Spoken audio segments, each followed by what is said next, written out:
It's November 24th, 2020, and you know why you're here, so let's kick this off, right? Introduce the players. Hey, I'm Gerissar, a PvP Padawan.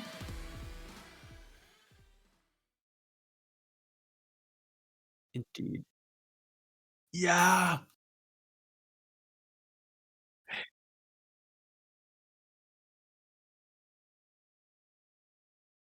Yeah. Or if it was approved for the previous announced dates. But hey, we're here. Shadowlands is live, and literally we had to pry ourselves away from playing it just to be able to be here because man, it is fun. It is fun. Absolutely. Sorry, So I just fixed my mic. So there we go. We should be good now, though. oh, did they not hear you? No, not for that little intro part right there. Oh no, Andallyn! I Not know. That's okay. again. We're good. All right. Well, hey, episode 117, the unveil. I decided to call this one "Unveiled Shadows." I thought that was a good tongue in cheek. But Yeah, I like it. thanks. Wait. Speaking of things we like and don't like, what have you been up to these last couple weeks? Yeah, man. So great question. I been having doing a couple things with some friends. Been planning a wedding with the fiance, so that's been fun. Oh yeah. My good buddy, who is a professional brewer, we got done a couple weeks ago doing our own home brew, and Nice. I bottle kegged some of it last week, and it was ready this weekend, and it is delicious. We made a Oh Shadowlands boy. Dunkelweizen, Oh, nice. and it is very nice. So I'm about to have some here pretty soon. That's that. I'm a little jelly. I have to go to the liquor store and buy mine because I was this close to actually getting into home brewing, and then I got moved in with my wife and we got everything settled up. And she's like, "So all those bottles and all that beer stuff, what are you gonna do with that?" Well, I'm gonna make some beer. She's like, "No, seriously, what are you gonna do with that?" Hey. But that's okay.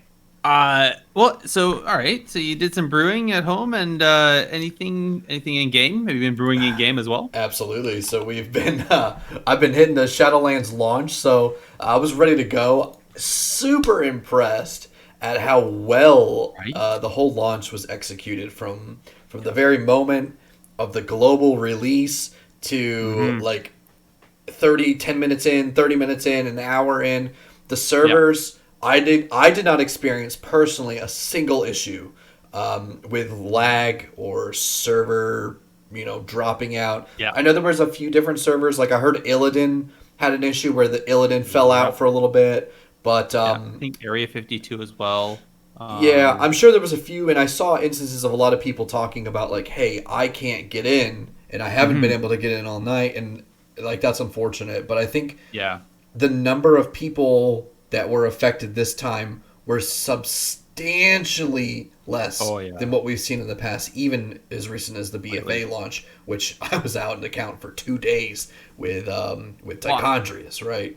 So yeah. Tichondrius just like it like fell off the face of the earth on BFA launch. I So remember. I remember. And that's the other thing. Like we were talking about this last night. Is I remember BFA. I was super pissed because they didn't ship my collector's edition until the day it released. So yeah, it showed up like a day and a half later. I was like super pissed. And then just watching the tracking number, like come on. yeah. Yeah, I was totally. Like I remember it was due and I was watching the tracking number and I looked up one more time and it showed that it was actually at the post office just up the street from me. Mhm. So and it was like it was in a Shoppers, which is open super late. So I ran out of my house and ran up there, and I was able to get it right away. But Very nice. I was I guess I was lucky in the way that I didn't miss out on anything because everybody was stuck not being able to play too. Versus this time, like if that had happened, I would have been super pissed because this Oh was so yeah. smooth. And I know, like you said, I know that there are some people that didn't have quite as smooth of a thing, but I think both of our experiences were similar, where it's very, very, very, very simple, Mhm. very smooth. Sorry, simple is the wrong way. It's smooth. I don't think it was simple. I feel It was bad for the guys. elegant. Yeah. Yes, it was very elegant. Yeah, it was, Awesome. and it was so seamless. I think that's the best word that Hmm. I've been able to use. It was incredibly seamless. Like there was tons of people there in Orgrimmar, or even Stormwind. I was watching, other people streaming their Yeah. experience as well at the same time, and they're in Stormwind, and boom, they're the Death Knights. We're ready to go. Off we are running. Out of Yeah. the gate. So it was incredible. It was just like you would have never known that Shadowlands had just launched if you were in the game, unless you were living under a rock, right? Hmm. So, but yeah, Indeed. very impressed with that. I did manage to hit level 60 within 10 hours, with literally 10 hours after the launch. So I was up very late this morning. It was a lot of fun though. I enjoyed Yeah. it thoroughly. I can't believe you pushed all the way to 60 and then ran some dungeons before you crashed.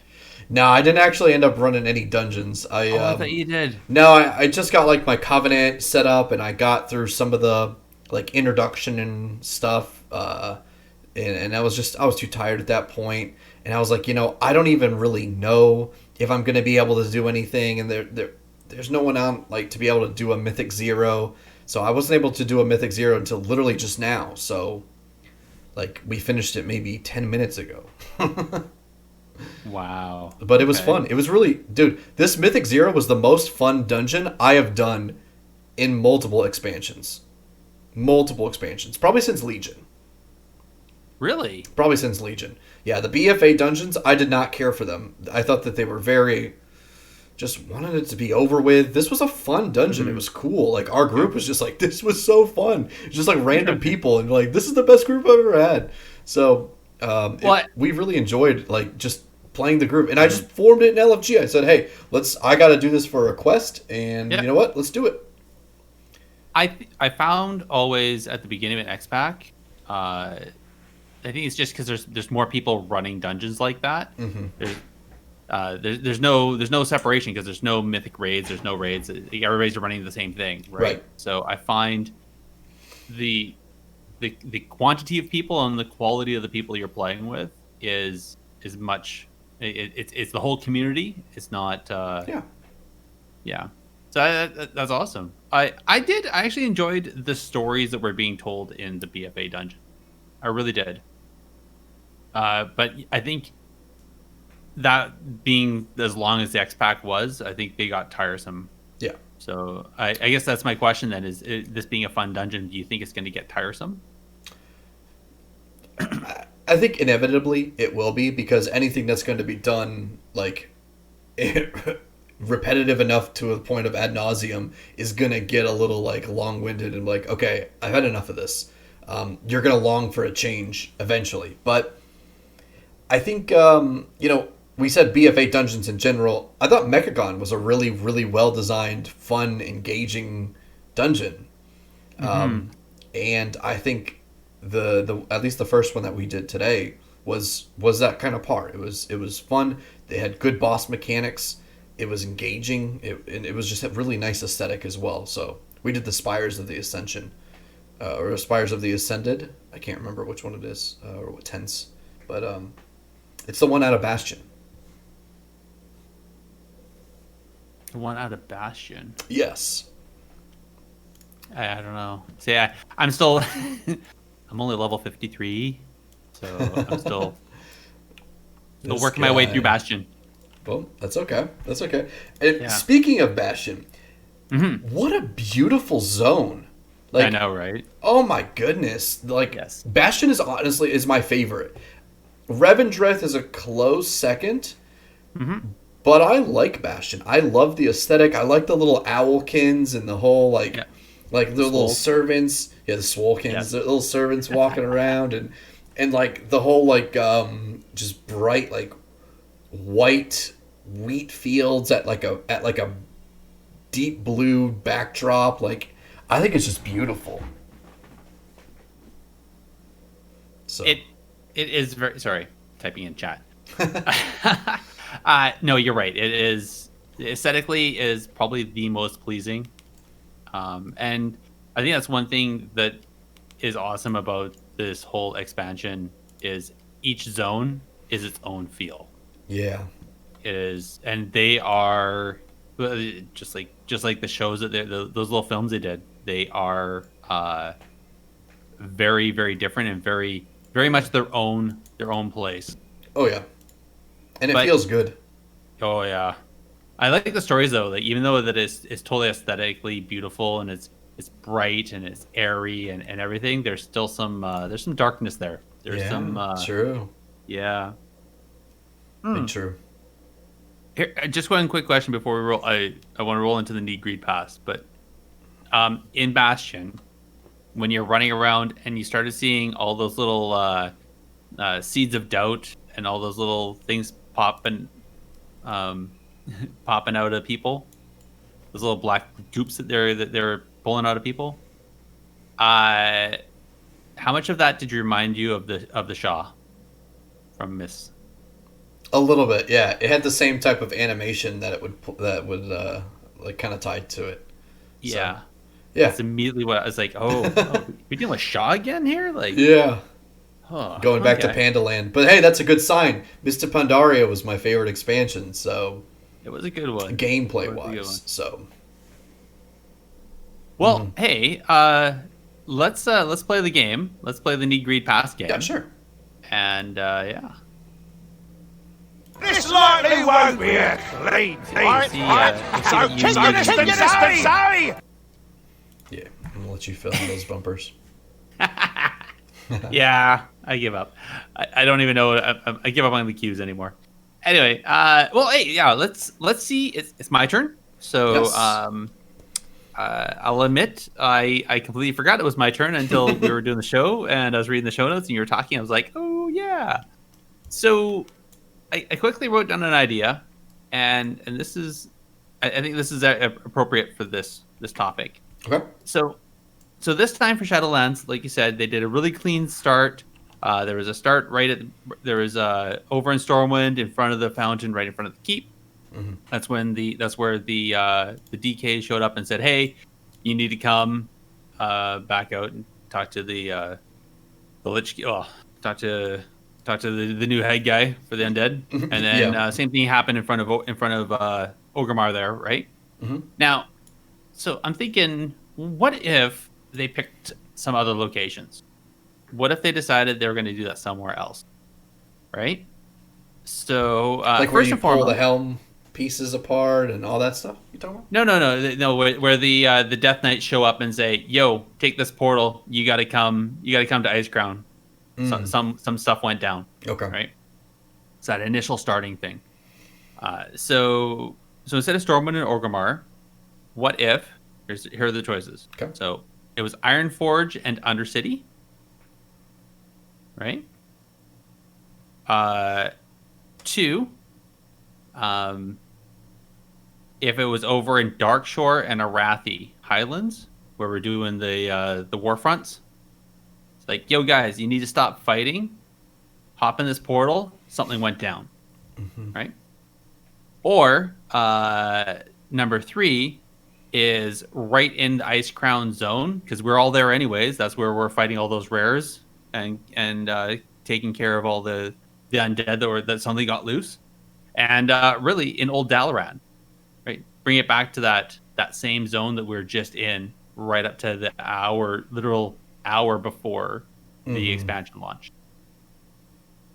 Okay. Okay. So there's your choices. So instead of Stormwind and Orgrimmar, so do it in Ironforge and Undercity for the factions respectively. Darkshore and Arathi Highland, because that's where we're doing the war fronts. Or Ice Crown and Old Dalaran. And those would, of course, be factionless. Yeah. So I'm gonna need on the last option for doing it in the Arathi and what else would you say? Arathi Darkshore? and Darkshore. Yeah. I think I'll explain why it's not the other two more so than why it is this one that I'm needing on. But I think that would be neat because I think you could tie in how the whole Nathanios Blightcaller side story, especially with the world quest on how we would go and kill him like in his home there in the Eastern Plaguelands. And so I think that could be a really neat interaction. I'm going to greed on the second one, which was sorry. So the three choices. I think you got them a little mixed up, but sure. So there's Ironforge and Undercity, Yes. Darkshore, Arathi Highlands, or Ice Crown, Old Dalaran. sorry. Okay, yeah. No worries. So yeah, I wanted to need on the on the Ice Crown one. That was Okay. Yeah. That makes more sense. which it doesn't need to be two different zones. It doesn't need to be two different spots, right? I would just say you put it in Ice Crown. That makes the most sense, right? I kind of thought that we'd be going up through the sky thing there, or Well, that's something right there along anyways, that. right? Yeah, exactly. So, sorry, yes. Need on the Ice Crown. I wanted to greed on the Arathi Highlands and Darkshore Okay. option. Talking about that Nathanios Blightcaller interaction there. And then I'm going to pass on the off cities, essentially. Just, I think you might as well do them in the main cities, and the Undercity doesn't really play into the lore anymore for obvious reasons. Fair enough. Too soon. Too soon. Actually, if anything, that would have made more sense if I said Darkshore and Undercity, because those two both got wiped out by the war. So, all right. Cool. Okay. Well, chat room, you guys can also chime in on this, and also listeners, by all means, send in your thoughts and ideas. Technically PvP at gmail.com. I'm going to need on Darkshore and Arathi Highland. Make it part of so because obviously then you can have the portal, so it doesn't matter who's who owns it and who's battling in which zone. It still works. But I think that would be kind of pertinent, especially considering the other part, which is Tarandra mixing with a loon and becoming the moon mistress, if you will. I think that kind of all fits into that. And then I was going to greed on the Ice Crown Old Dalaran, because like I said, we're out there, we're sent out there anyways, we're battling it out. It just kind of made sense to me. And the Ironforge and Undercity, that was a throwaway. Sure. If you're gonna do it in a major city, you might as well do it in the major cities, not some secondary or other city that nobody ever goes to. I mean, if you're gonna do that, put it in that that silver place or whatever that's up in the north of the continent that nobody ever goes to, unless they're making a brand new level 1 character. Anyway, all right. I guess we'll talk quickly about the actual WoW PvP events, and then maybe we can roll back into our conversation about the Shadowlands and what we're thinking about it. Go. Get in there and fight! Stop hiding! Yeah, let's talk about the events. So what do we got coming up here? Really, nothing much. We're kind of hitting that quiet period. It's just quote unquote, right? I mean, Shadowlands is, obviously. Exactly. Quote unquote, nothing in the horizon. Yeah. Oh, obviously, come January, we're going to start seeing the official Blizzard stuff, but we don't have the word on that yet. Right. I will say, over on the classic side, though, Ready Raider. So they were doing their Gulch Classic, and they have reduced all of the Battleground teams down to, I think, the top 6.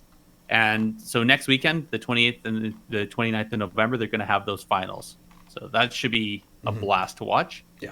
And Flark is still doing his tournaments on Sunday nights, as is and Dalaran Gaming is still doing his 5v5 1v1s Friday nights and I think Saturday nights. So depending on how many people and how he's feeling. So yeah, so those are those. I want to just point out, I was going to put it in the news, but I'm going to point it out here. So Flark actually had some community members that are paying in some serious cash. So I'll mention it again when we talk about what's happened. Very But cool. last Sunday, the last BFA tournament he hosted had a prize pool of $600 that was contributed by community people. That's amazing. Yeah. And I think Ferrix won the team that he was in. Yeah, he's been Very playing in that a cool. few times. I saw Supa was playing in it. Super Tees was playing in those too, Nice. and a few other. Yeah, he has quite the algorithm now set up for mixing MMR CR with like balancing it all out. Very cool. It's pretty cool. Mm-hmm. Yeah. Anyway, all right. Now that we're done that little interlude of I don't know why I stopped our conversation, but because I'm OCD and I have to follow these notes I write. Let's talk about our actual subject of analysis and why we're here. Sure, let's jump right into it. I'm gonna light you up, sweet cheeks. Thanks. I am the worst. I am the worst at this. So, All right. you want to talk about Shadowlands? Yeah. So, well, I feel bad. Like we were having a great conversation there, but I think let's pull back for a second and just talk about. So, were you playing with war mode on or war mode off? So I was playing War Mode on. Okay. You get more experience, and it's always Yeah. fun to kill people, right? Or be killed, depending on what happens. Well, I mean, let's be honest. We're PvPers. We don't be killed. We are the hunter, not the prey. Okay. I can tell you. I would like sped up my leveling substantially by some like paladin or some monk coming and punching and tagging my mob, and I say, oh no, you don't. Hunter's mark, aim shot, kill shot. Nice. Give me my mob. Nice. So I got my my buttocks roundly handed back to me in two occasions. One was a very very high. I think I was level 51. I was just starting to piddle around in Bastion, and a demon hunter came rolling on top of me with almost twice as much hit points as my my frost DK, yeah, and he smoked me hard. boy. Like, yeah, I think he was very well geared, or she. Actually, I stopped making that assumption. And the other one was there's a the Beast of Bastion. You ever see that little quest there? Yeah. Yeah. So I decided I wanted to go do it, and I rolled in there, and I had war mode on, so did a bunch of Alliance, and there was about 4 Alliance there that were, and they rolled in right behind me just as I tagged the mob, and started the event, and yeah, I didn't last long, strangely enough. Sad. Yeah. I got 4v1'd. Mm-hmm. It was Such it was is life. yeah. Anyway, so but it's okay. I'm a Padawan. I just run back. Thankfully they didn't corpse camp me. I did hear some people that were running into that issue. Cool. I can't imagine wanting to do that. Like I'd want to do my content. Like I don't know. But hey, more power to you, I guess. But Yeah.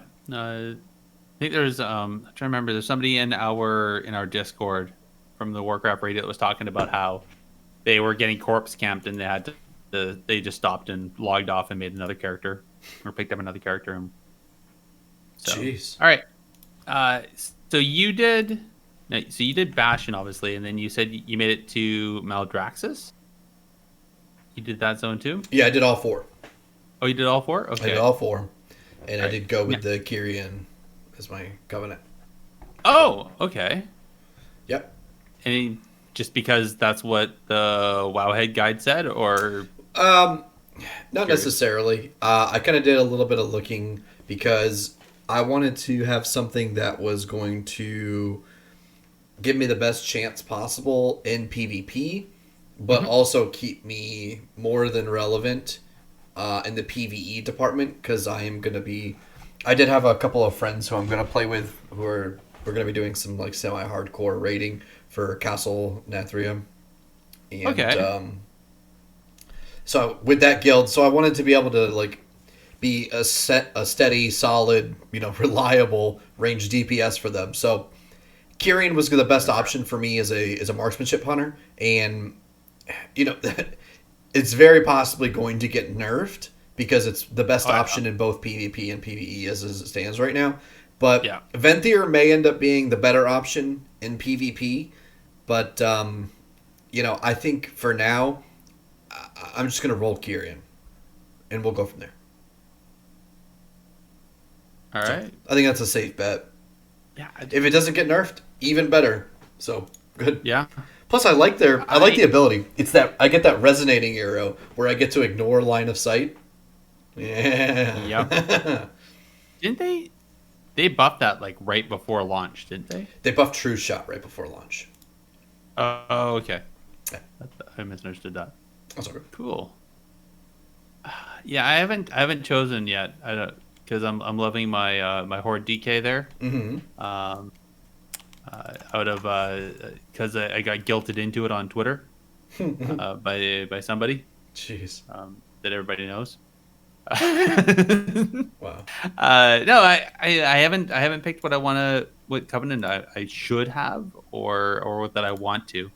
I guess I'm a little concerned. So I'm obviously taking my time leveling and meandering away around, and so I'm doing a bunch of side quests, and I'm not just following the campaign. Mm-hmm. But did you just follow the campaign and go, or did you meander as well? Yeah. So what I did is I didn't meander on side quests, but I did meander for herbs and mines. Okay. And I've made 90,000 gold in about 26 hours. So, and it's actually good because you get like a sixth of a quest, more than a sixth. You get like a quarter of a quest per mine and herb node. Yeah, I was making just over 1,000 experience. Yeah, so it's a good little chunk that you get. So there's a plenty of times that I needed to I need to be level 53 before I could continue. So Yeah. I was only like less than a bar away. So I just went and picked up a few herbs and mines. Boom, good to go. And I just made a bunch of gold that I can sell in the AH. And so now, Nice. carry on with my campaign. But yeah, I stuck to the campaign. Okay. Yeah, I feel like I said, I'm still in Bastion, maybe about halfway through the campaign story. Yeah. I'm level 53 already. I'm like, I might be meandering a bit too much. No, I think that's fine. You should meander a little bit because even with those herbs and mines, war mode on Horde will not put you at level 60 at the end of you'll have to you'll be like, I was 3 bars short. Oh wow. Okay. And that's with the herbs and mines meandering. So Okay. on Alliance, you'll be good because they have like a 30% bonus for people on Alliance. Yeah. Um, Just because. Yeah. yeah, they need it. So I was really surprised because my Horde DK is on Tichondrius, and I was really surprised the number of Alliance that were running around with War Mode on. But it makes sense. I mean, I think it was like 30%. Just on the note there, I did do a random world pet battle just because to see what it was like, and I got over 4,000 experience for doing that. wow, that's a quest. Like, Yep. if not more. I was like, yeah, it was a little bit more actually. I was like, Very okay. cool. Yeah. Little Pokemon. Okay. Nothing wrong with that. Nothing wrong with that. Yeah. And the team that I have is it's it's so janky. It's it's an idol, a turnip, and a crab. Like so, it's just yeah. You're not gonna use the new Putrid Geist? No, I don't have. He's not 25, and Oh. I didn't feel like wasting an epic stone to auto level him to 25. Gotcha.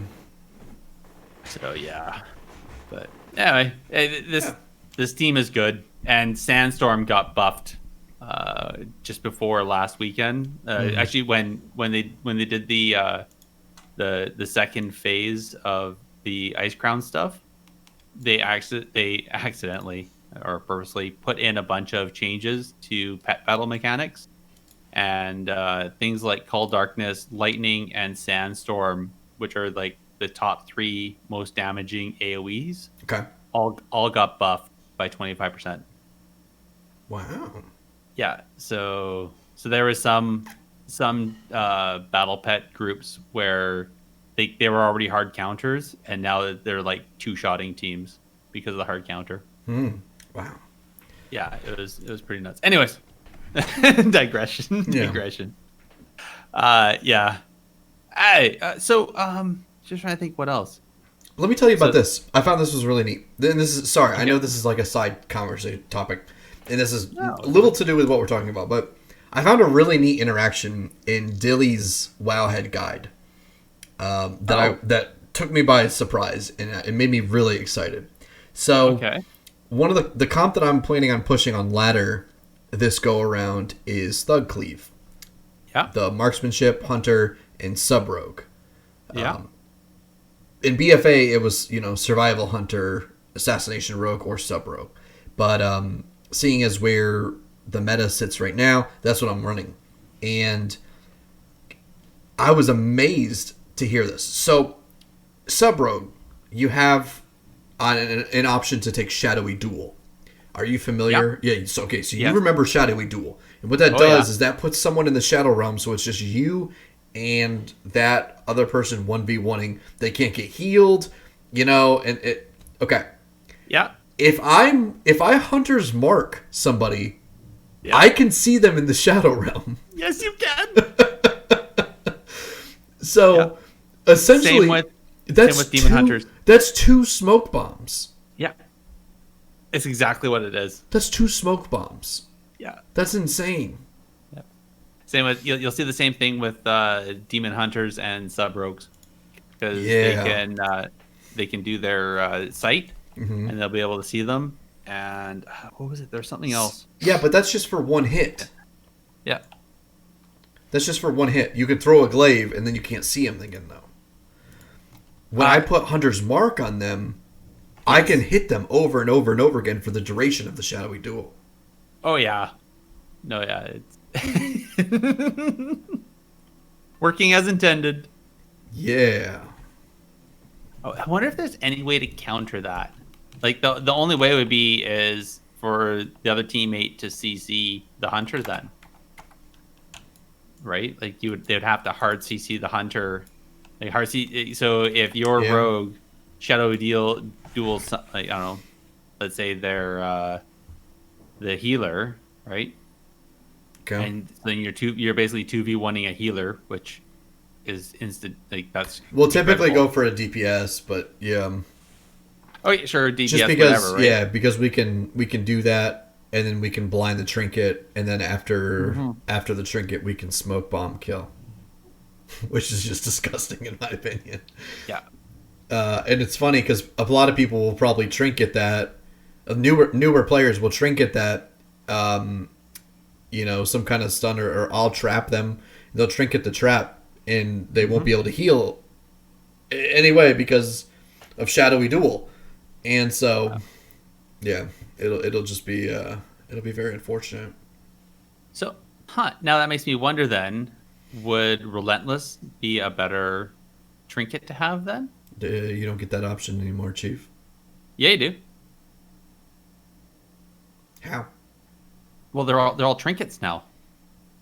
Okay, well, so taking the actual, I don't think so. Because it doesn't reduce the duration of your Shadowy Duel, or sorry, your teammate's Shadowy Duel, right? Yeah. That doesn't change that. The only thing it does is it just means you're going to sit every blind. Honestly, that'll make it easier for us to win, because now we don't have to worry about your trinket. We just have to do enough damage in between our window, which is easy. Yeah. If someone's going to run Relentless, that's a free win. Wow. Okay. Good point.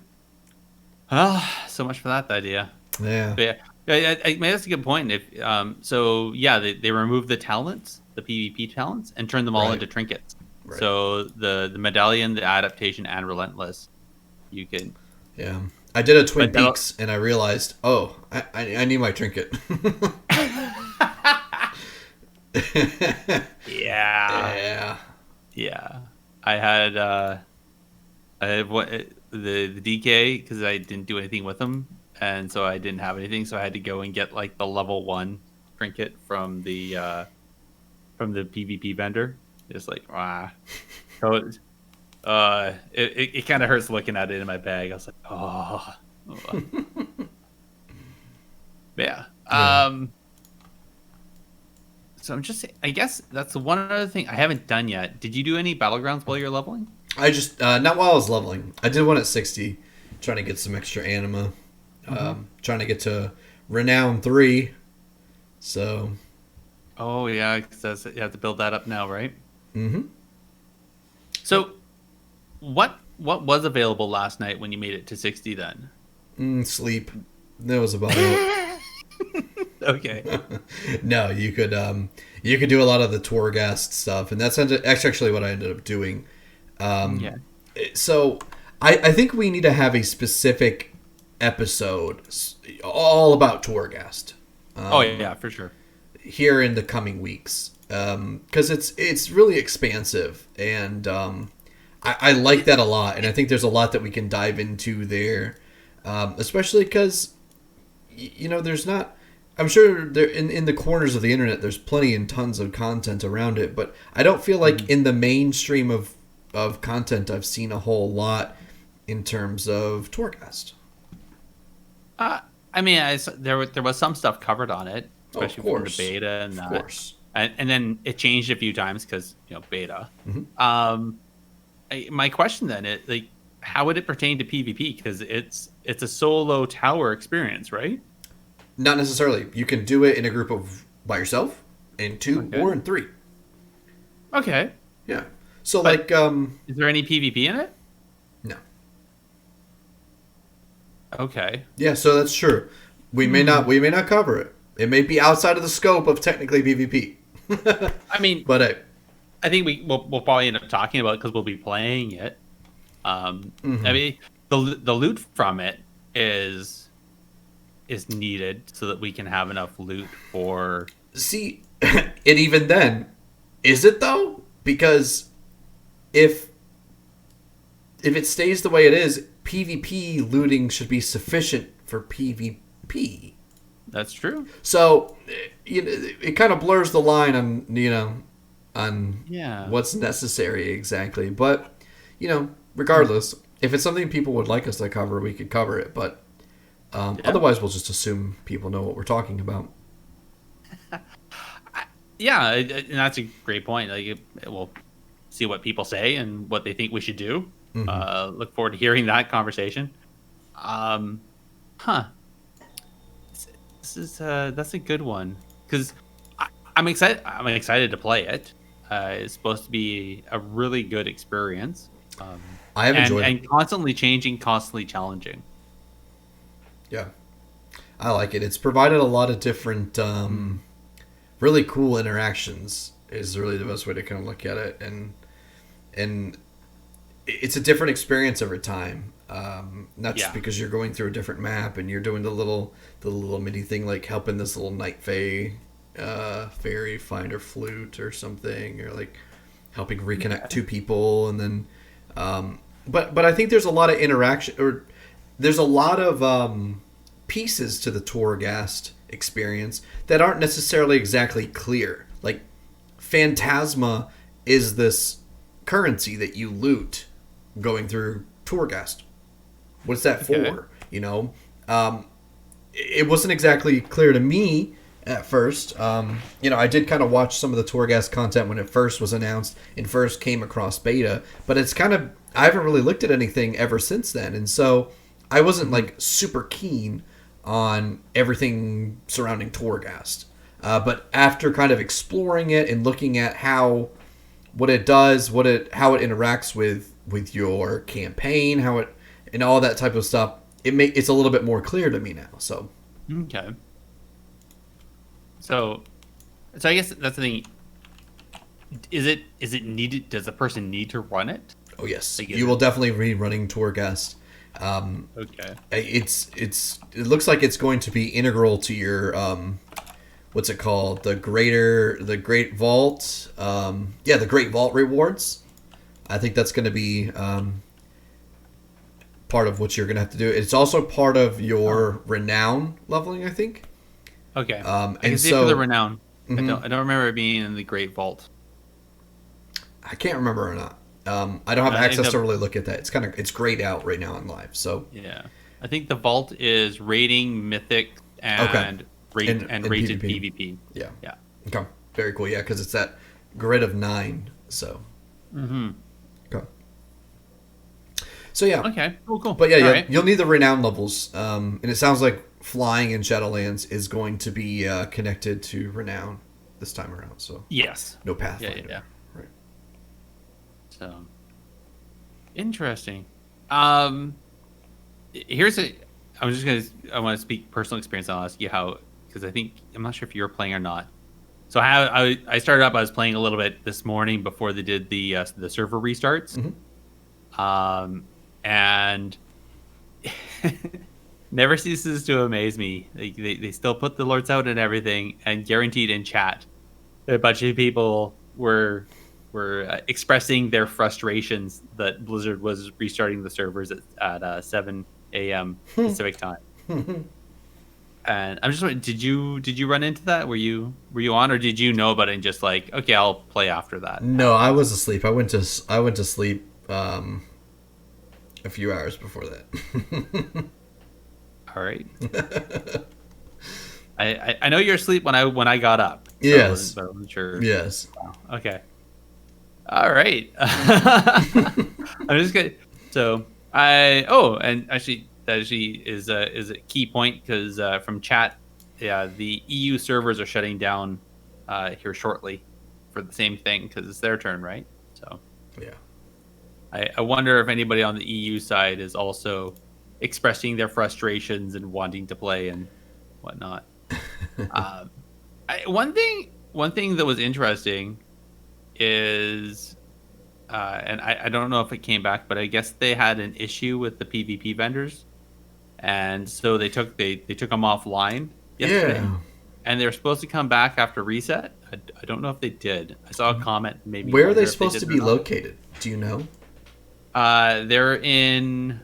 Well, if it's where they were in beta, they're in Oribos, where the mission table is.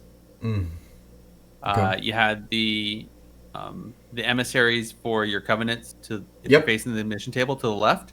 The PvP vendor was to the right. You go through and there's a little enclave there. Oh yeah, a little spot. They're right there to the right. Yeah, I know what you're talking about. Yeah, and that's where the honor vendor, the conquest vendor, and then the quartermasters. Yeah. So, I guess should we talk about that? Let's talk about the PvP vendors. Yeah, absolutely. Yeah, Sips put out a really good video. He did. Just kind of collectively looking over big picture. Really excited about how the amazing, honestly, not just awareness, but like the affecting change type of feedback that he's been putting out over the past several months, if not year and months, has really made a huge difference and a huge impact on how everyone's going to play and experience PvP in Shadowlands. So honestly, like, dude, he's my shout out 100% for this episode. And it wasn't too long ago we had him on the show, and he kind of talked about that as well. And so the PvP vendor, we've if you haven't seen his video, check it out. Watch it. It'll give you a little info, something to be excited about too. So he definitely did a really good job running it down on exactly what's coming down the pipe there, and how it was from what they're first doing to where it is now. I do know there's a few people there. There's a section of the PvP community that isn't quite quite happy with it, uh, because the the vault is still tied to rated PvP. So, uh, and there's some people that don't.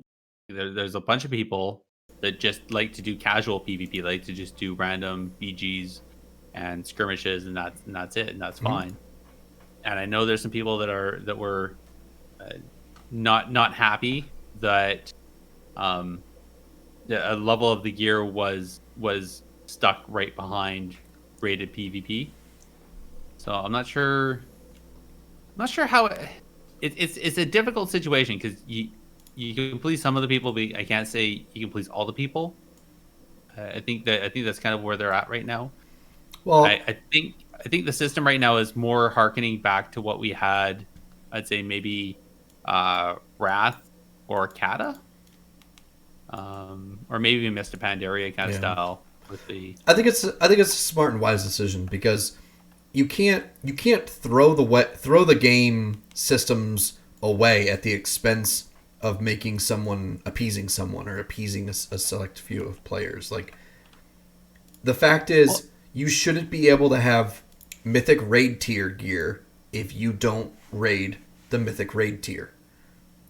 And the idea here is if you want to just play casually, then you should be getting casual gear. You cannot play casually and get hardcore gear. Otherwise, the whole idea of hardcore is gone, and now you've thrown the baby out with the bathwater.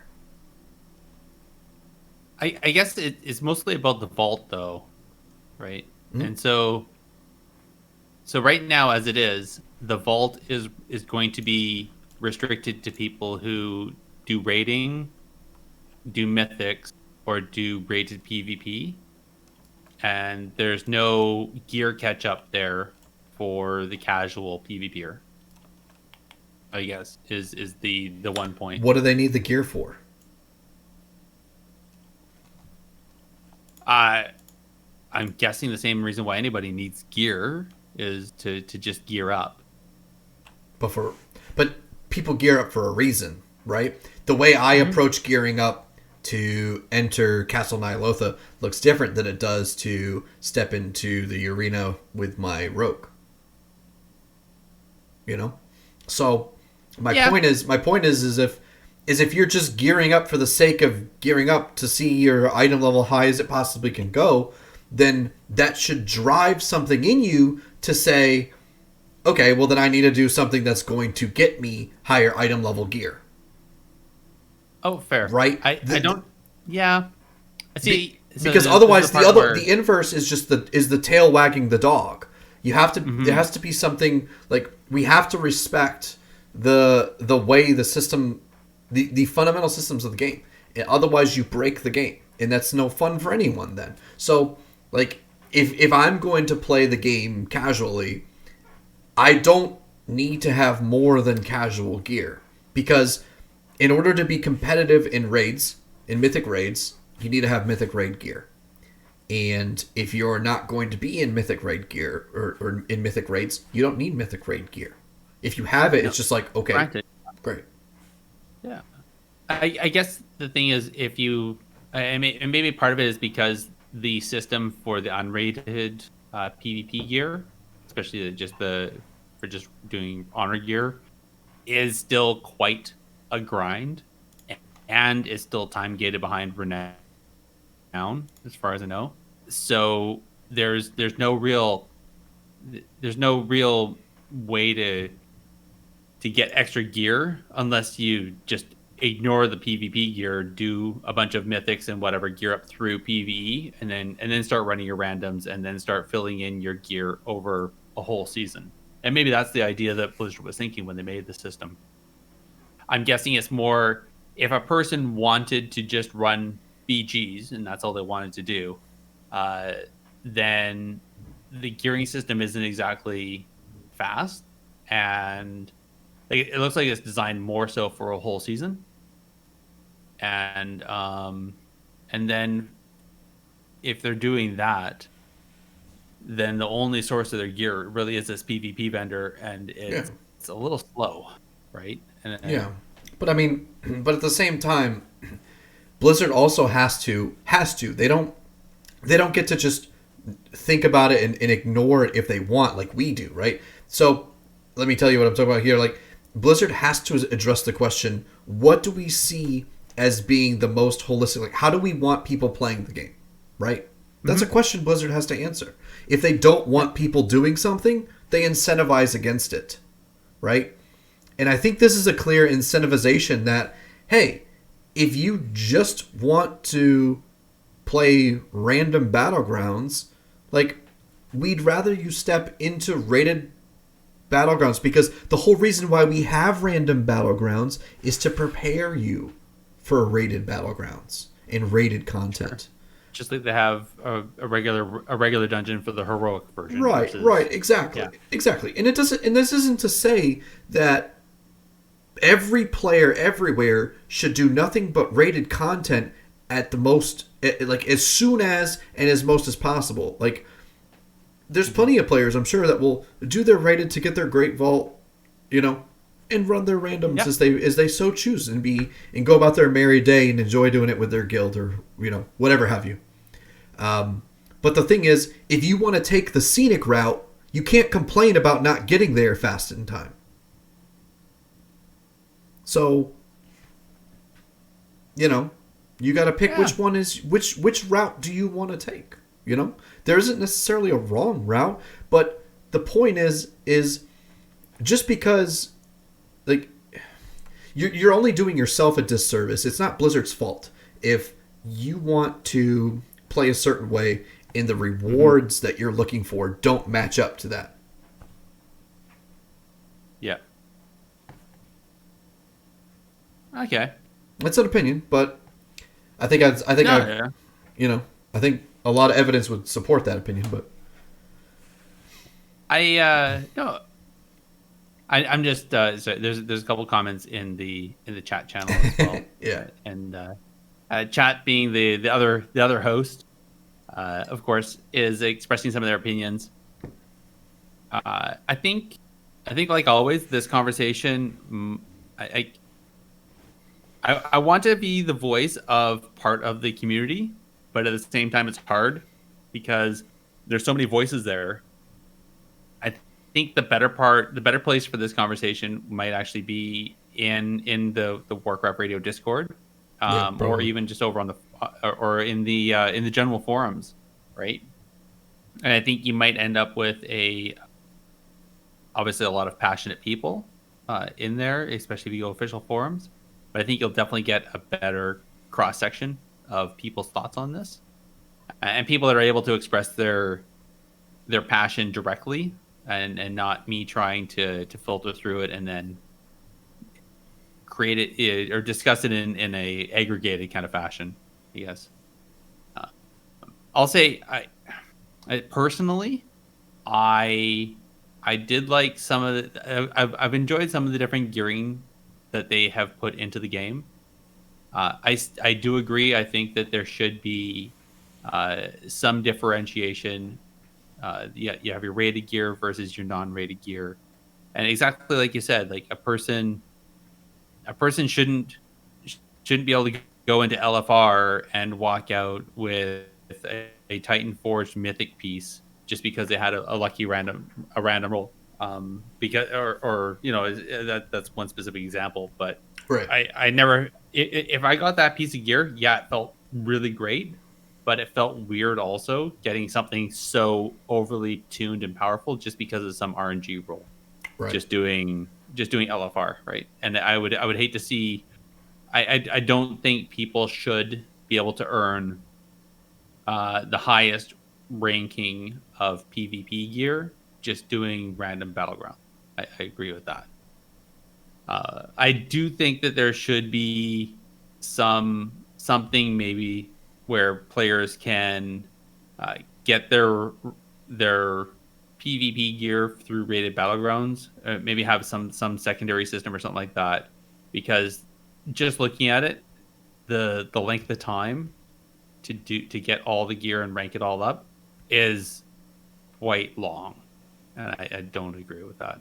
But anyway, Well, it looks like there's going to be plenty of incentive to run random battlegrounds, which is good. yeah, actually, With that that's honor a good cost. point. And so what that actually does is that provides enough of a scene to where you have healthier queue times. It's much easier for someone who is a casual player to be able to just log on and play 2 battlegrounds over the course of 30 minutes as opposed to log on, sit in queue. Maybe they don't even get their queue pop and they got to log off because they don't have time to do a whole battleground anymore. So, if anything, I would say this is better for the casual player. I do expect that queues are going to be much more happening faster, and there's going to be a lot more players doing random battlegrounds. I think that's one part. So maybe we're skirting around this, and maybe we should talk about the article a little bit, just Sure. with how they did the gearing. So when the season starts, we should see conquest points being awarded for rated PvP. There's a belief that we're going to see conquest points being awarded from world PvP events. I don't know if we're going to see conquest points being awarded for random battleground. That said, so you're going to have a bar at the top, and that's going to allow you to, and that bar, as far as I understand, is going to keep growing. The cap on it is going to keep, so every week, if you, let's say we had like a 500 point cap, week 1 is going to be 500, week 2 is going to be 1,000, week 3 is going to be 1,500, and it's going to keep going. That's as far as I understand it. So instantaneously, there we have that catch up mechanic, right? And then at the same time, all the rated stuff is going to award honor point currency, and that's what's going to be used to Upgrade yes. The conquest gear or purchase the honor gear. And then conquest point currency is going to be used to purchase the actual rated conquest gear. So that's how I understand it is going to look like it's going to work. Mm-hmm. And then, of course, honor points are still going to be used to upgrade the honor gear as well, which we talked about enough to ad nauseum, I think. So yeah, I guess that's a question of is the, let's say, a 2K rated player, 2s, 3s rated rated battlegrounds. Let's say 2s and 3s. Are they going to be also making rated battlegrounds groups and running rated battlegrounds, or are they going to be running random battlegrounds for honor? I'm going to say they're probably going to be running rated battlegrounds because my understanding, those are actually going to provide the most honor out of all of the rated systems for earning honor currency. They may run some randoms just to get that first initial, the first win of the day where you get the boost. But I'm not sold that because of this system we're suddenly going to have a bunch of high-rated players running random battlegrounds just to farm honor points. Well, I think if you're someone who's making a organized push attempt at gaining rating, you're going to do what you need to do to make sure that your gear is as good as it possibly can be. Okay? Yeah. In the same way that if you're a Mythic Raider, you're going to make sure you have your consumables. You're going to make sure you have your flasks. You're going to make sure you have all your things, right? It's no different. Yeah. And so for this, what this means is if you're someone who's pushing 2200 and you want to have the gear curve on the next sub rogue or the next, frost mage out there, you're going to make sure that you have as much honor upgrades on your conquest gear that you can, because that's going to provide you that gear advantage. So I think absolutely. I mean, I'll be in those random battlegrounds because I'll be wanting that gear advantage. Okay. Right? Well, I guess So that's my thought though, is if random battlegrounds aren't going to be the best way to farm honor currency, I don't think people are going to be in them as much as you think. Because they'll You be might- in rated battlegrounds, is what you're saying. Yeah, Well, exactly. see, but I would agree. But there's a much higher barrier to entry on rated battlegrounds than there are for a random battleground. You can Not if you're a 2K player. You have No, absolutely, that's not true.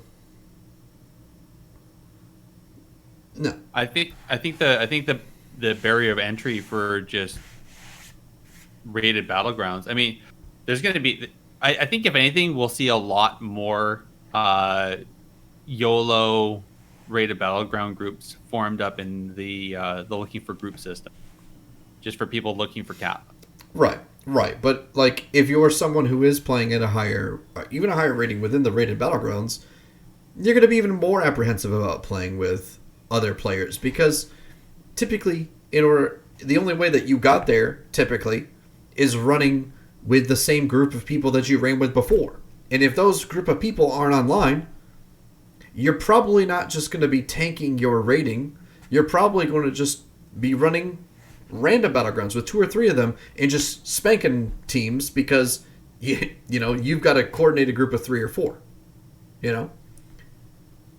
That's what I see as being a realistic option. I mean, that's how I'm planning on doing it. I'd love to hear what other people might be seeing as being their option here, but I think if you're wanting to try and get the most honor that you can, it may behoove you a lot of times just to be able to solo queue and join a random battleground, either with you and another person, than it may be to take the hour, 30 minutes, even if it is 30 minutes, to put together that rated battleground, because that's much more of a time investment. You have to coordinate all those people. It is a substantial barrier to entry when you compare it to the just random battleground. That's true. That's true. Oh, sorry. I think maybe we missed something. There's one point from the chat I want to bring up. Yeah. Isn't for the PvP vault, or for the Great Vault for the PvP side? So the options for how much gear or how many gear unlocks you get for your vault is based only on honor from rated PvP. So yes, that actually is, and actually that is a good point. So while any old honor currency will work for buying honor gear or upgrading a piece of gear, which is quite a bit of honor, you still have to earn, I think it was 3,000 or something, I think, in a week of rated honor currency to unlock all 3 slots. So for the rated Great Vault. 1,250 earns 1 reward from PvP rated. Okay. 2,500 honor is 2 pieces, Yep. and 6,250 is 3 pieces. Okay, so it's a little bit off. That's at 3,000. That's okay, yeah. But yeah, so if you want to unlock all 3 slots for the rated row in your vault, you're going to be running nothing but rated PvP until you get over 6,000 honor points through that. Right. Which, I'm sorry, but this clearly demonstrates to me that Blizzard is incentivizing you to run rated PvP because that's how you, like, the whole idea of like the growing mass of casual players who only want to play BGs is bad for the rated PvP scene. It just is. The So way you're that breaking up. Can you say it again? Oh, sorry. The whole idea of catering or encouraging or incentivizing a group of players to continue doing what they're doing and more people to join what they're doing by just playing random battlegrounds, that's bad for the PvP scene. Because in order to help grow these scenes, you have to encourage more players and more participation in them, right? And so by like Blizzard is making an obvious attempt at resurrecting rated battlegrounds through this system. To me it seems clear, and I think they're going to be successful in it. Agree with that. I think they're going to be successful in it. Like, we will see more people running rated battlegrounds because it'll be the most effective way at getting that honor the quickest. Like, you'll get the most honor from doing that. It'll take longer to just do arenas. So you'll want to do your rated battlegrounds and maybe some kind of hodgepodge combination of the two, depending on what's going on. But if you're like, oh my gosh, it's Sunday and I am not playing a lot tomorrow, so I need to get my honor, you're going to be trying to get in some rated battlegrounds. Mm-hmm. I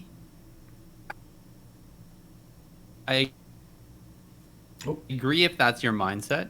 I would disagree, though, that there's always going to be the players that only want to run just regular dungeons and maybe heroics. They don't want to raid. They don't want to do hardcore raiding. That they'll do maybe LFR, right?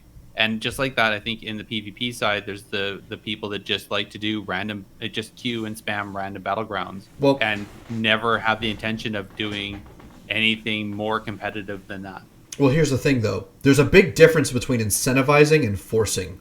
And what this does is this incentivizes. This does not force.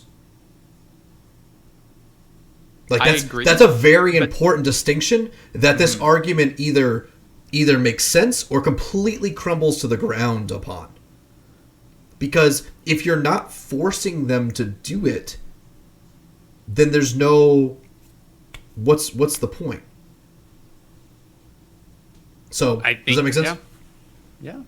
And I guess that's the next time we have a dev on, we'll have to ask him that question. Yeah, right. I know. Let's go.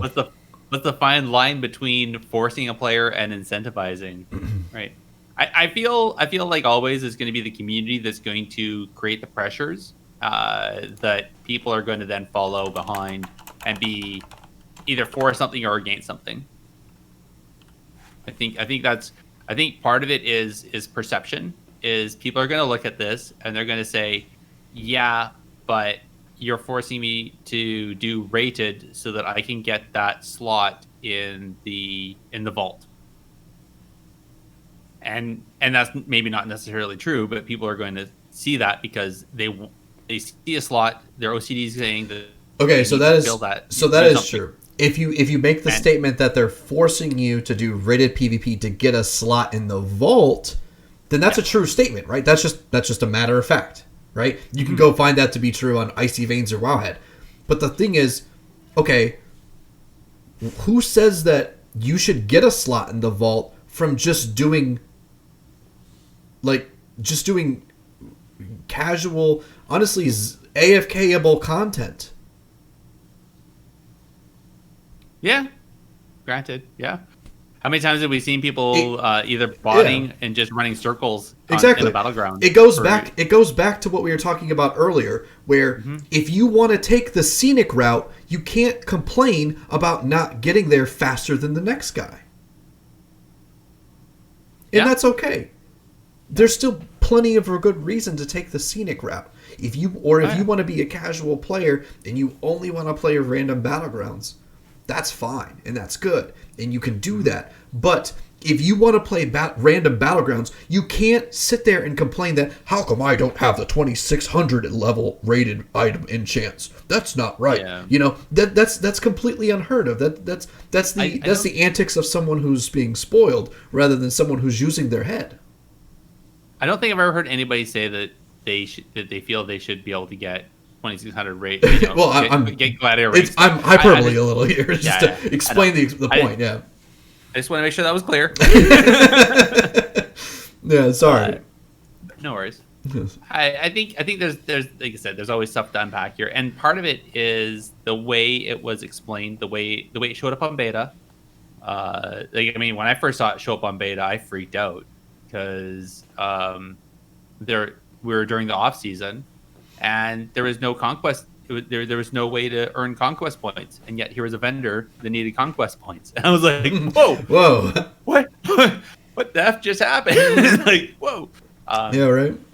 And that was scary as heck from my point of view, is that it looked like it was a half presented system with no, and then they kind of explained it with their blog post, but I think I'm sitting here envisioning you with just like that Frodo Baggins meme where he's just kind of looking at Gandalf and just with that smirk that says, "Fine, keep your secrets to yourself." And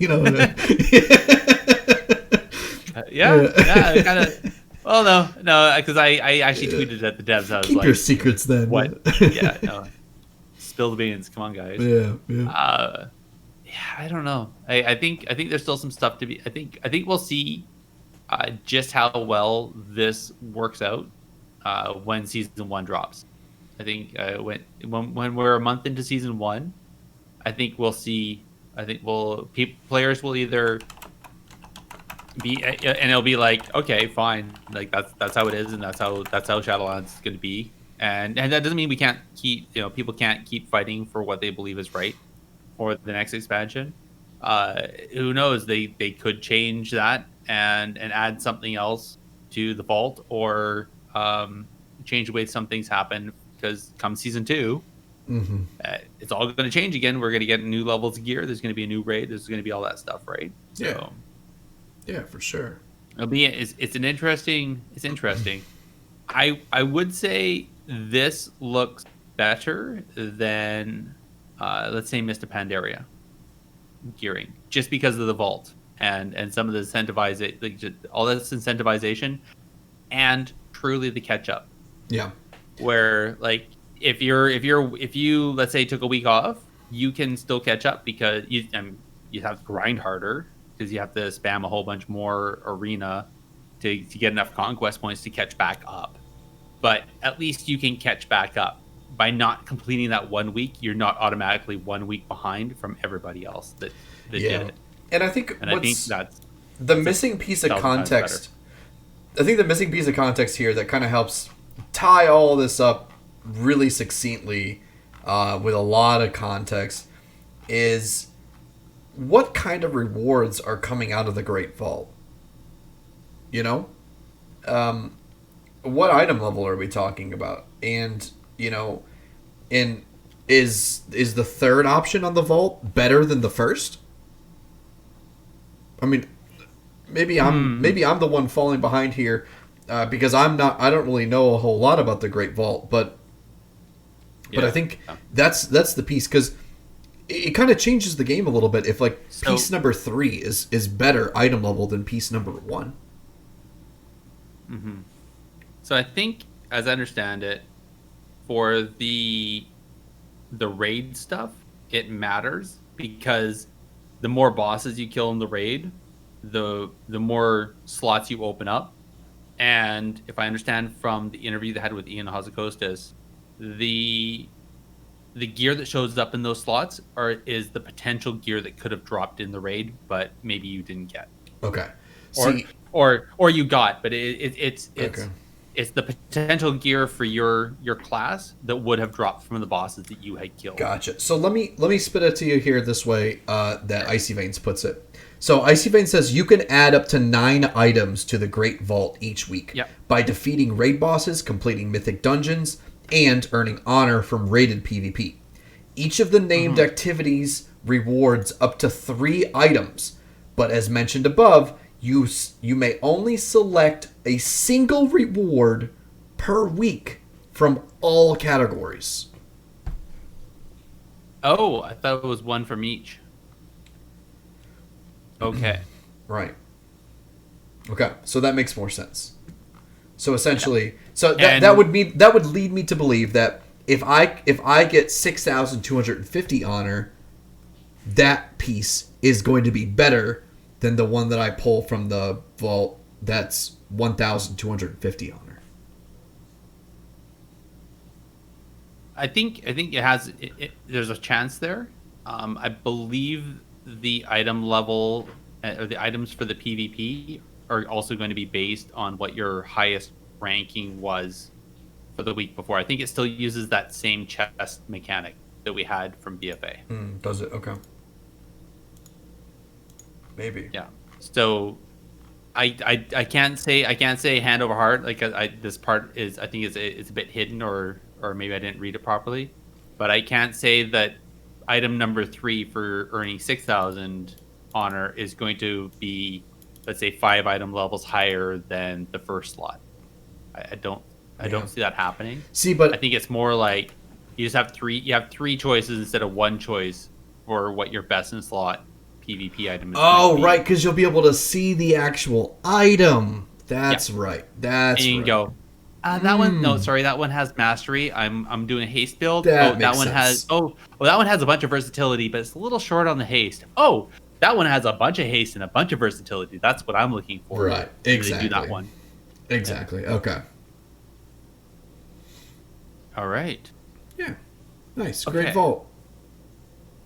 I like where that went. Yeah. I'm kind of spent now.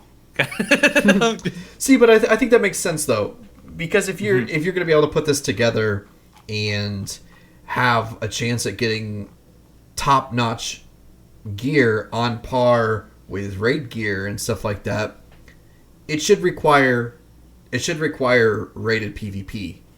Uh-huh. And it doesn't. The thing is, it doesn't matter if that rated PvP is done at a very low rating or a very high rating. So I don't think it's genuine to say that like this excludes players because it requires rated PvP, because it doesn't exclude anyone who ought not be there already. Fair. I guess And I don't that's part of think it. Is there's anything wrong with that. I think it's like, I think it's a majority of these people. No, sorry, I'm saying that wrong. I think many people who play the game see something, and like his point, like to you have to do X to open up that slot, and they see that as like their OCD kicks in and they have to do it. I feel like a lot of this game is tooled in a way to trigger OCD and trigger that addiction, The completionism. And I think That's why Asmon has content. exactly. The bald one, yes. And I think maybe that is probably the bigger ordeal, is that to see something that is, oh, I have to do XYZ to complete all this to get all 9 of those open, and that is like earning 6,000 honor through rated PvP sounds really onerous, especially if maybe the idea, the obstacles or the gateways to get into rated seems very hard to do. Personally, I don't think it is. Like I said, it's just getting into the LFG. I know that it is frustrating because with LFG, if you're doing a YOLO rated battleground group, after the first loss, the whole thing just disappears and you have to rebuild it again from scratch. And that's 30 minutes down the drain. So yeah, that's frustrating. Versus, it's so much easier to just sit in your major city, click queue, random battleground, and 3 to 5 minutes later, ba-ding, and you're in a battleground and off you're having your fun, right? So I get both sides, I guess, and I think maybe that's truly the part that if you boil it down and if you actually ask the people the why until you got down to what exactly is bothering them, I think part of it is that they see this as a challenge. They see it as something they need to complete. They see something that they feel that they need to do. It says PvP on it, and yet it's like, oh, but it's rated, and I don't want to do that because it's uncomfortable. And if that's the case, then like you said, don't do it, and keep doing your random battlegrounds. Nothing's wrong with that. And you'll get there eventually. It will suck though when a 5-person group of heroic raiders roll through with all their raiding gear and steamroll the battleground, and 15 minutes later you're back in a queue and whatever, they're gone. Hopefully. Yeah. I think they do a good job at like matching up pre-mades against pre-mades, but so I remember that's something I would love to get an understanding of the toolbox behind that, because I know that they revamped that, and so you're getting your healers and everything. But my understanding is that if I make a 5-person group of just DPS, then I can't get. I don't think that means that there's going to be a pre-made 5-person group on the other side. No, but they prioritize like stacks of 3 or stacks of 2, or even stacks of 6 or like Yeah, I can see that. Sorry, I do know. 6 or 7. I do know That's if you're gonna make your own pre-made, bring a healer, please, because I'm sick and tired of running into groups where there's pre-mades and there's like 1 healer instead of 5 or 3 even. That was getting tiresome. Although, mind you, I haven't done randoms for months, so maybe I'm talking about it in my butthole. Okay, I think. Was there anything else we want to bring up about Shadowlands? And I think that's it so far. I mean, just overall first impressions. Everything looks phenomenal. Everything looks great. There's been some weird, odd anomalies, it seems like, with phasing. I've kind of like joined some of those groups to do like an elite world quest, and every single person is phased out from every other single person in the group. Yes. Sorry, you brought up a good point. They implemented a change on phasing. Yes. You were going to go there, and I just cut you off. I'm sorry. No, I actually don't even know what that change is, so please enlighten me. Okay. So it was announced earlier today. Somebody figured it out. So there's a change in Shadowlands phasing. So when you join a group, you will all be so before when you join a group, you're able to server hop or shard hop just by joining groups. So you could I want to kill this mythic boss, but it's down right now. I don't want to wait the 2 minutes for it to come back up, and I can just hop to different groups in the LFG, and eventually you get to the one where the boss is there. Yep. That's not going to work in Shadowlands. They've implemented a change where you have to go back to a sanctuaried area. So that's either a major city or the major hubs that are considered sanctuaries to phase. If you're out in the open world, you won't be able to phase into your party. Okay. So essentially what that means is if I'm going to do a world quest, I have to go back to Oribos, join the group, and then go to that world quest. See, but that I don't not Oribos specifically, but yes, that's the idea. Well, what other options do I have? So that's the part where I can't remember what's considered a sanctuary area. Is that rested areas? Don't know. I don't think it's going to be just the tent in the middle of Nowheresville. Okay. But Oribos, the major cities in the zones, and probably I'm assuming a secondary city in the zone. See, because that's tough because it's like if I join a group and they're killing it, and by the time I get there they kill it, it's like, okay, great, now I have to go back to the city, leave this group, join a new group, and then trying to get there, but by the time they actually kill it. Yeah. That's very annoying. It's also very annoying too because we have to run back to a city and then run back to the PV or to the dungeon stone just to summon people. Yeah. Yeah. I don't know how I feel about this. Yeah. So I'm pardon me. So I guess I don't know how that works with dungeon groups.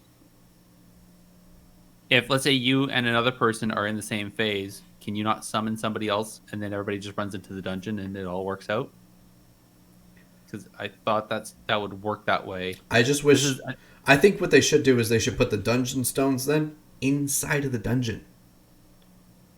So that when you enter into the dungeon, it puts you into a new instance, which you can all join the same phase instance, right?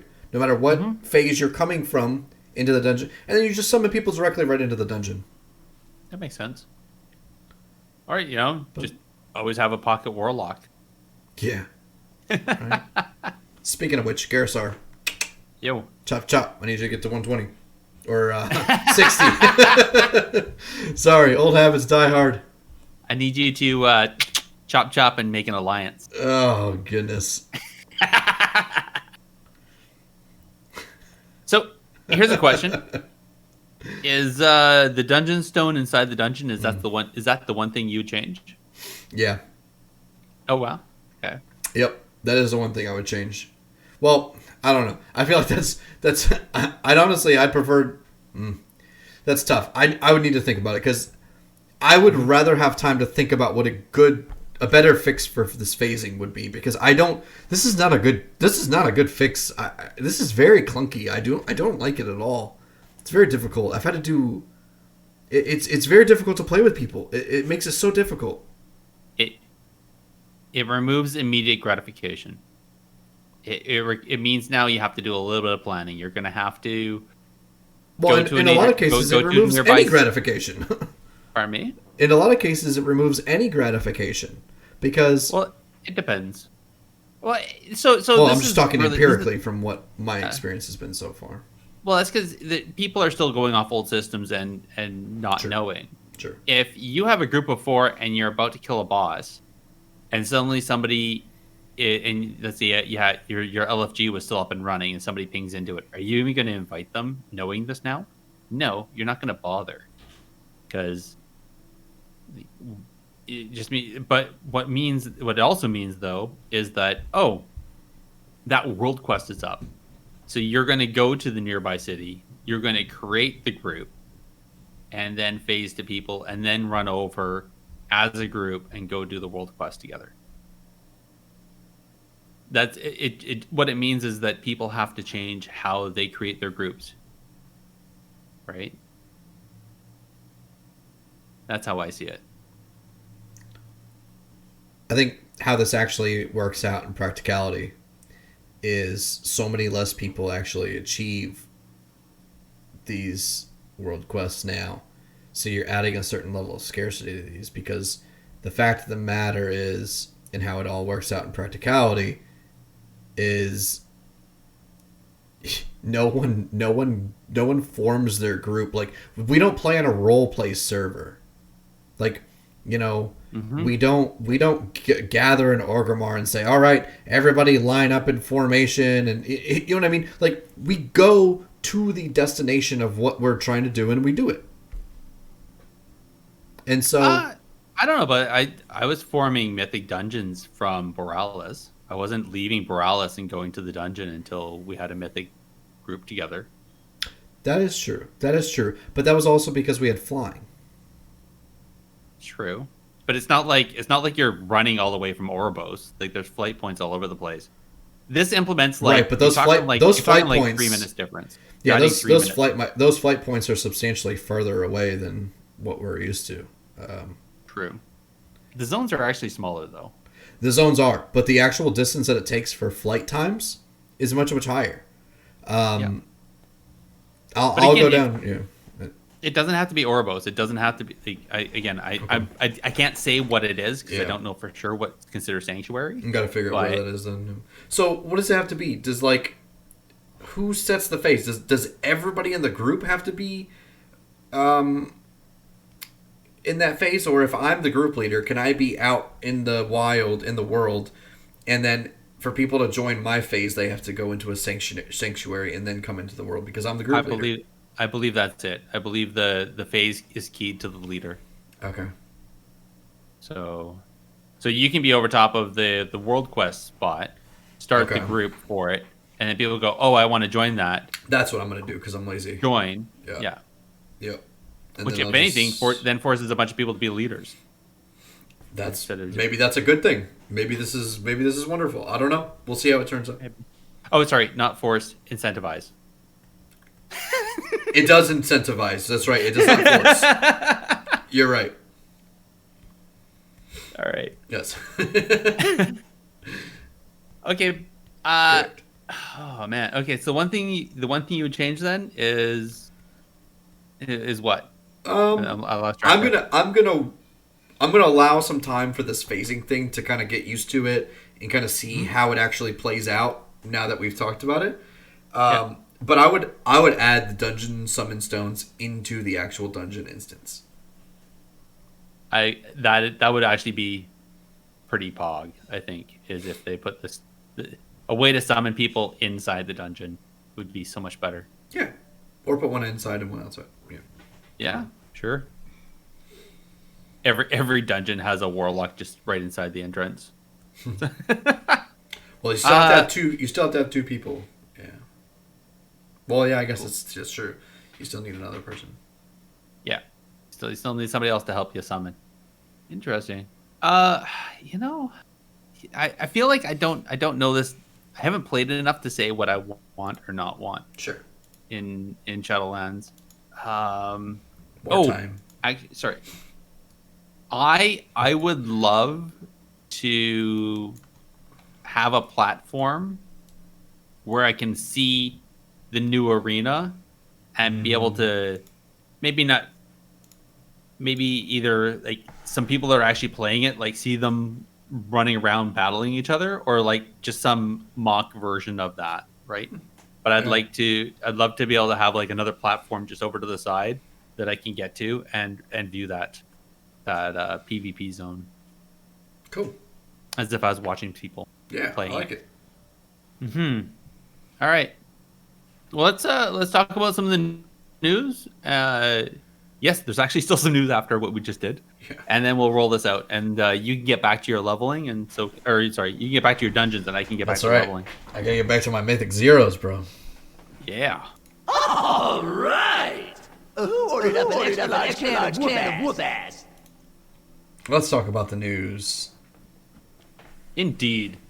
Well, I'll roll this off first. So I want to give a congrats to the El Durano de Bibs from Sulfuron for winning the Classic Clash 3v3 tournament for season number 4 on the EU tournament.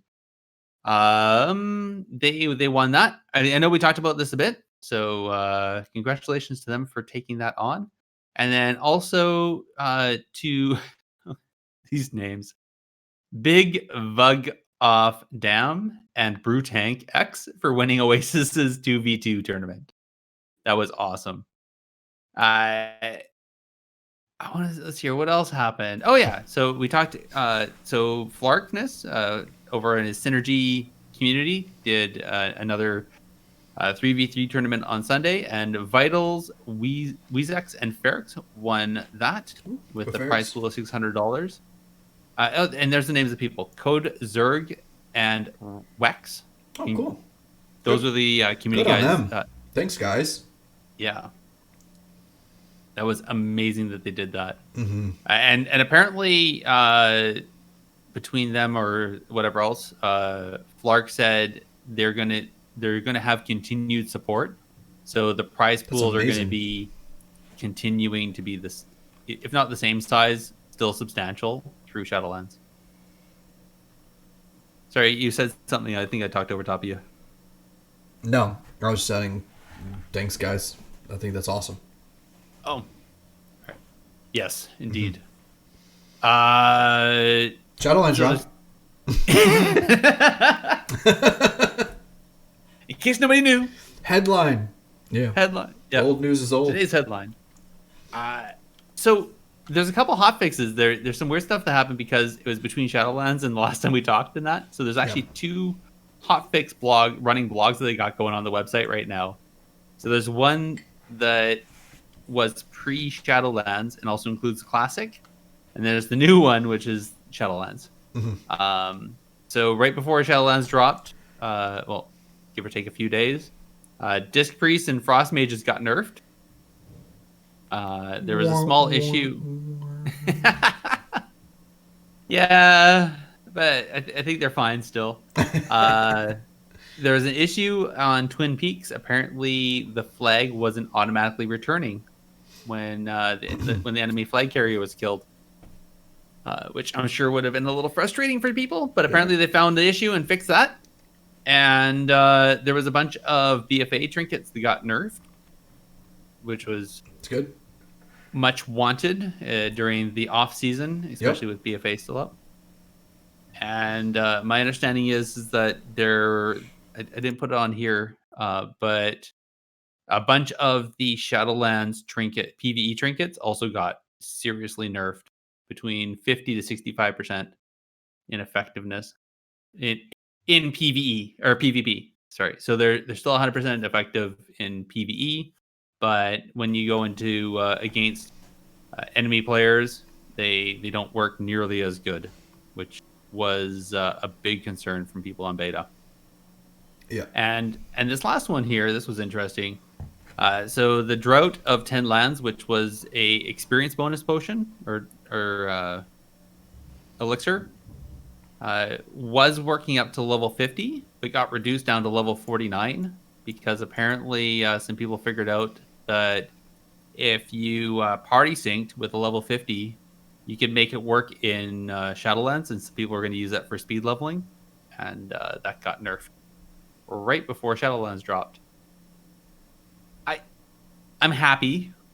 I know some people were upset, maybe because they spent a bunch of gold on some things on these droughts, or think they could get away with it.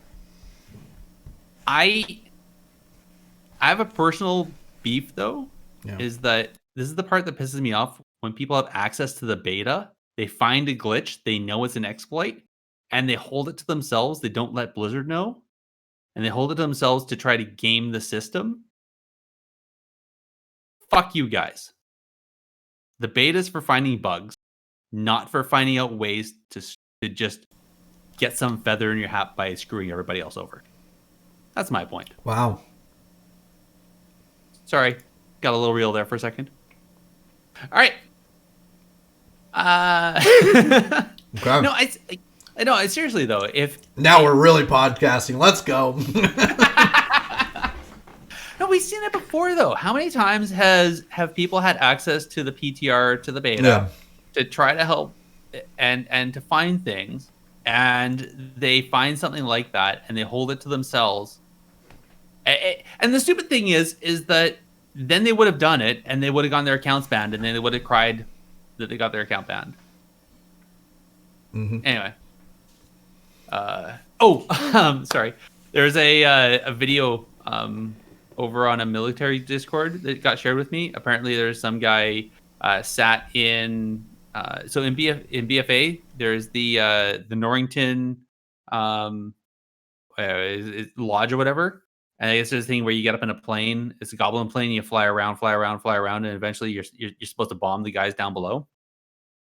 I guess he sat up there. He queued into it, and he sat up there for like an hour and a half after Shadowlands had launched, because I guess it was a glitch.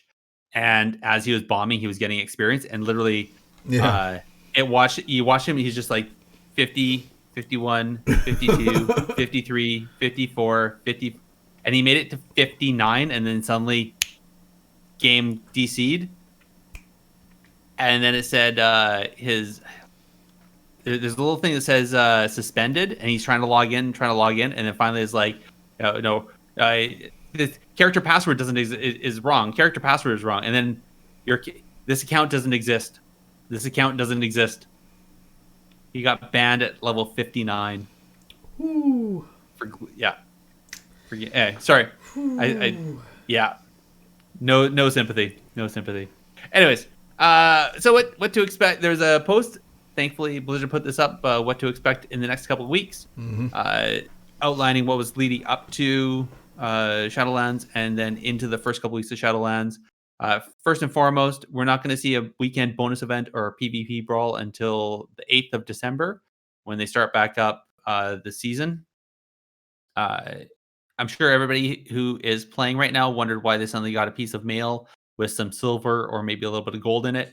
That's because Titan Residium and the honor currency that anybody had earned in BFA all got converted to silver. That's why I didn't get any. Yeah. There's a bunch of people that were buying these items and then just vendoring them because you got like 80 gold instead of 5 silver. Right. You'll notice that there's going to be a lot more people riding around on gladiator mounts. That's because glad mounts went account wide. Wow, and last but not least, if you happen to, for some reason, maybe you decided you didn't want to play BFA because screw those systems, but you really liked the transmog, you can now go and buy your non-rated ensembles at your PvP vendor near you. So, actually, not PvP vendor near you. It's going to be the one in Stormwind or Orgrimmar. But yeah, that's where they are. Anyway, whatever. You can. I'm sure if you look up an MMO champion, Wowhead, wherever, you can find out where it is. Okay. One. Two last ones actually. Yeah. Mm-hmm. You want to talk here? Sure. You want to talk about this next one? Yeah. So Chris Kaliki left Blizzard. A fellow gamer, PvPer, and WoW game dev left Blizzard after 13 years, and he actually left a little video as to why, explaining. And so I guess rather than some kind of farewell tweet or a forum post, Chris decided to make a 13-minute video outlining why he joined, some of his personal achievements, and why he decided ultimately to leave. Yeah. So I know he was one of those that we've been at in that PvP realm and in that dev team for quite some time. I don't know if he spent all 13 of his years in interacting with PvP, but he was pretty high up there. Yeah, I think as a dev, I think he had influence on on several PvP stuff that we felt. I'd have to go back and take a look at his website that he made with his little personal resume on it of all the stuff that he did. Yeah.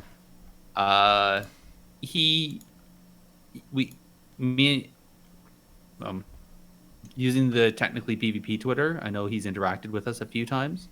It was generally on his Twitter feed that we would see things like, case in point, the new Shadowlands arena map. I first heard about it on his Twitter. I first heard about some of the other stuff in BFA from his Twitter. Yeah. I don't remember in Warlords, though. I want to say yes.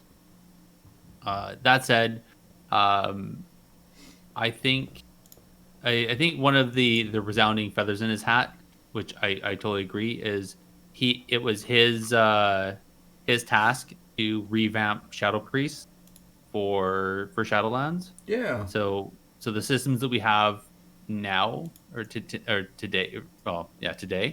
is from his work. Yeah. So Shadow Priests are looking pretty good too. So yeah. I think he had a significant influence on what we've been experiencing in PvP for the last several years. Yeah. So, I thought it was worthy of a statement. The links again are going to be in the show notes for that. Yep. If you haven't seen his video, highly recommend going and seeing it. I think he raised some valid points. I would say he said he doesn't know what he's going to do next. Okay. I wouldn't be surprised if we don't hear from him again, though. Oh yeah.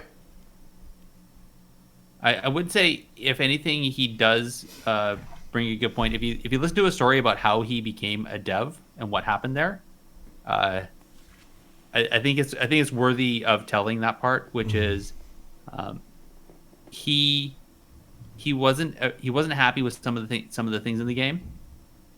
He was actually making fake patch notes that were going viral on the internet at the time. And then he ended up meeting somebody in game and got in contact with it was actually a dev or not a dev, it was somebody that worked at Blizzard. And he was passing information, and some of the stuff he was passing up was getting implemented in game. And then it was recommended that he apply for a job. And then through that application and subsequent interview, he got the job as a dev. That's cool. So I'd say, if you see, again, this just goes to show, is if you're passionate about it and you show the talent, you put yourself out there. Yeah. Yeah, exactly. Anyway, I think that's and then I guess there's one last item here. You want to take it? Yeah, so congrats to VC for winning the Classic Gulch League on Rockman's channel. And that was the Ready Raider tournament there. Yeah, they were helping support Rockman for doing that Classic Gulch tournament. Yeah, so. Absolutely. And I'm guessing VC was a team? Yeah, Or does yeah. that stand They're for something? the oh shoot, I'm gonna butcher the name again. It's okay. It doesn't matter. I want to say vampire or something. Sure. Whatever. Yeah. Okay. Well, I suck. shout outs. I said my shout out was definitely for Stoops. I just in recognition of all the feedback and the encouraging the community and others who are passionate about this or want to see change to come on board, provide that feedback, make posts on the forums, be active, like help provide Blizzard with the change that you want to see, and kind of leading the charge in a lot of ways. And huge shout out to Stoops. So we see you. I agree. Yes, that's a. He's a phenomenal guy, and he is definitely passionate. But I'd say in his passion, he also provided excellent reasoning as to why. Yeah. And I think he gave some solutions as well, which helped a lot. Oh yeah. All right. Well, I'm going to give a quick shout out to our listeners. Guys, here we are. It's almost a year done of a pandemic. We're into Shadowlands, a whole new world of content, and looking forward to what the future is. But Yeah. I want to give a shout out to everybody. I'm not going to lie. The last stretch there of BFA and the drought that it was I was struggling, and I know definitely between knowing that everybody's listening to us and what Shadowlands is around the corner, I feel reinvigorated. So Absolutely. you guys have kept me going. I know that. Shout out to Shadowlands. Actually, well, speaking of things that are keeping us going, Yeah. we owe another review reading. So Do we have one? we do. We got another. Well, again, if anybody wants, log on over to warcraftradio.com to the directory there and give us a review. 1 star, 5 stars, or anything in between. Love to hear it either way. This one is from Praise Odin. They gave a 5-star review saying, "Hey guys, love the show. Dropping a review to help you beat the Girls Gone WoW." Yes. Right?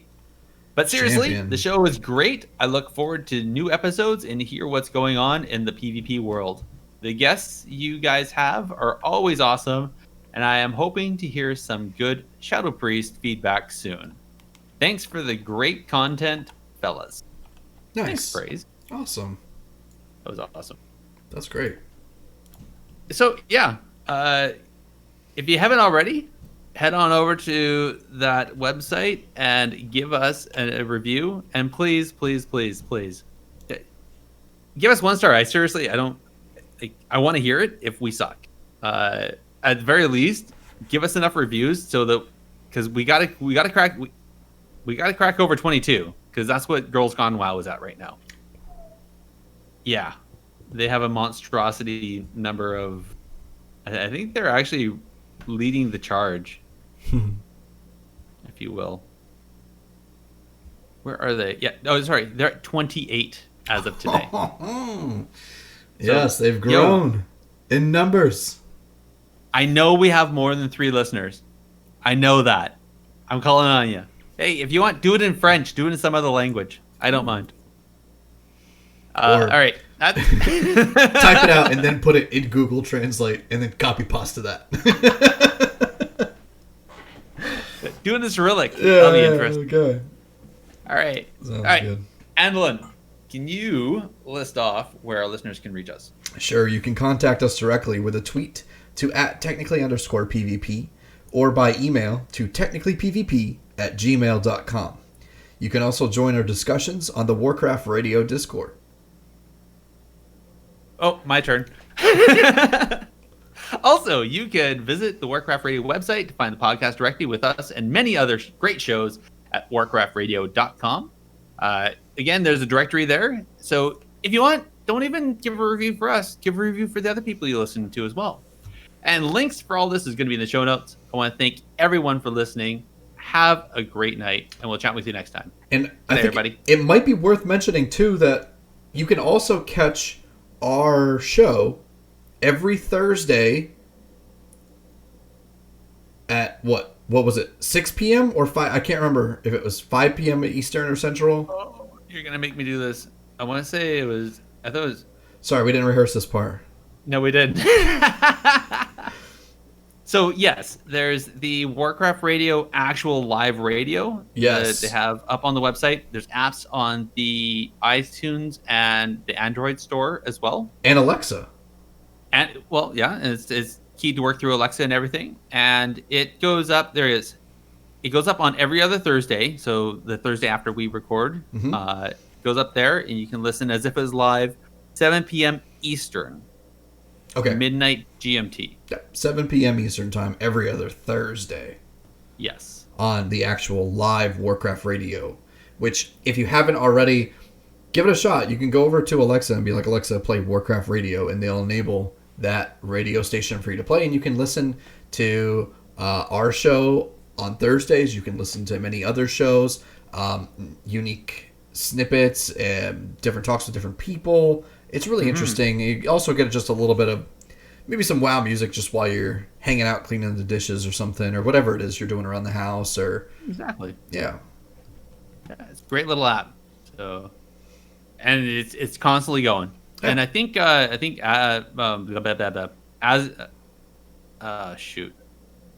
I'm gonna say this name wrong. I can't believe I just The bald stumbled streamer? my. Pardon me? The bald streamer? No, not the bald. Athelis. Oh. my mouth wasn't working all of a sudden. I was like, Yeah. some Azeroth and Asmon kept coming out in my mouth at the same time. Yes. Anyway, Athelis is doing actual live radio stream on there as well. Yeah. So instead of on Twitch or anything else, he's actually just doing audio straight on, just like an actual live radio show. So it's actually pretty good. So I'd say that I'm surprised. Yeah. Of course it's really good. He's been doing it for years. We'll add that into our stanza there. But Indeed. All right, everyone. Thank you so much for listening. We will chat to you next time when we bring you the next episode. See you in 2 weeks.